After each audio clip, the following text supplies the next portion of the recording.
India express आपको दिखाए सच का।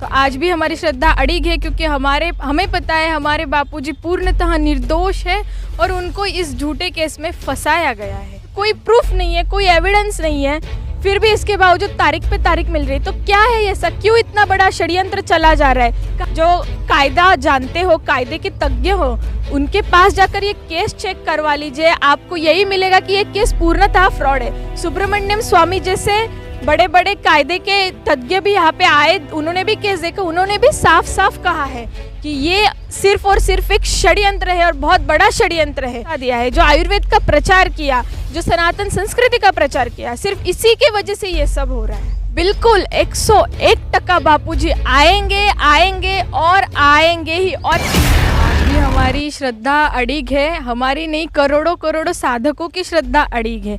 एक लड़की के कहने पर इतना कुछ बवाल मचा दिया है, तो ये लोग क्या है? ये इतने हजारों लाखों की संख्या में एक एक जगह पे इकट्ठे हो रहे, तो ये लोग क्या है?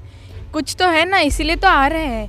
तो आज भी हमारी श्रद्धा अड़िग है क्योंकि हमें पता है हमारे बापूजी पूर्णतः निर्दोष है और उनको इस झूठे केस में फंसाया गया है। आखिर क्या गलती है गुरुदेव की? क्या धर्मांतर को रोका ये गलती है उनकी? क्या समाज के हर वर्ग के लिए कुछ ना कुछ उत्थान करवाया ये उनकी गलती है? क्या हिंदू धर्म और संस्कृति की रक्षा करना ये उनकी गलती है? महिलाओं के लिए उनकी सक्षमीकरण करना क्या ये उनकी गलती है? युवाओं को जो है व्यसन और आदि पाश्चात्य कल्चर से बचाना क्या ये उनकी गलती है? उनकी गलती क्या है? एक लड़की आती है, उसके पास कोई प्रूफ नहीं है, 200 किलोमीटर जाके FIR दिल्ली में दर्ज करवाती है, घटना कहीं और की है, बता कहीं और की रही है, और रात के 2 बजे FIR फाइल कर रही है। कैसी बात है ये? कुछ भी एविडेंस भी नहीं है ना, वो लड़की जो है वो माइनर भी नहीं है, फिर भी पॉक्सो एक्ट लगाया जाता है। तो पॉक्सो एक्ट के अंतर्गत ऐसे आज तक एक रिपोर्ट के अनुसार 80% जो केसेस थे वो फ्रॉड थे, जिसमें से सबसे बड़ा एक जो केस है वो बापूजी का है और वो सबसे बड़ा, इस सदी का सबसे बड़ा षड्यंत्र है।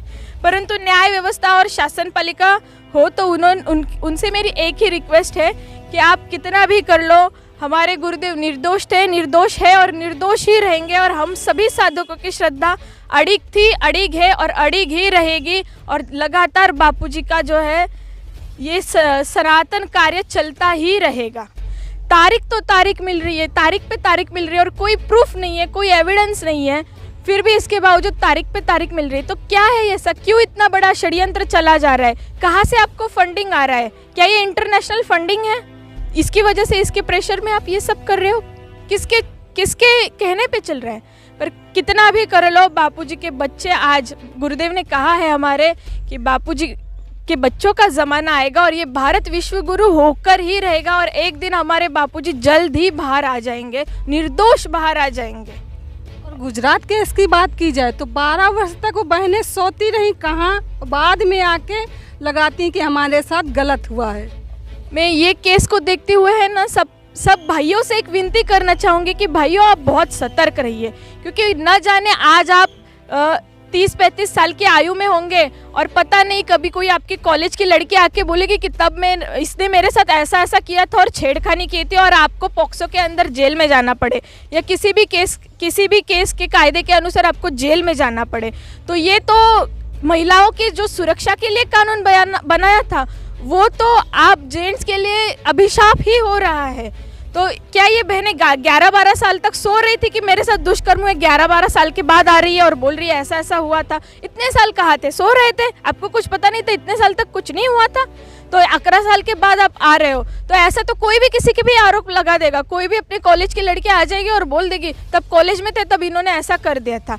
तो ऐसे केसेस तो दिखने में ही फ्रॉड आते हैं। और आप किसी भी जो कायदा जानते हो, कायदे के तज्ञ हो, उनके पास जाकर ये केस चेक करवा लीजिए, आपको यही मिलेगा कि ये केस पूर्णतः फ्रॉड है। सुब्रमण्यम स्वामी जैसे बड़े बड़े कायदे के तज्ञ भी यहाँ पे आए, उन्होंने भी केस देखा, उन्होंने भी साफ साफ कहा है कि ये सिर्फ और सिर्फ एक षड्यंत्र है और बहुत बड़ा षड्यंत्र है।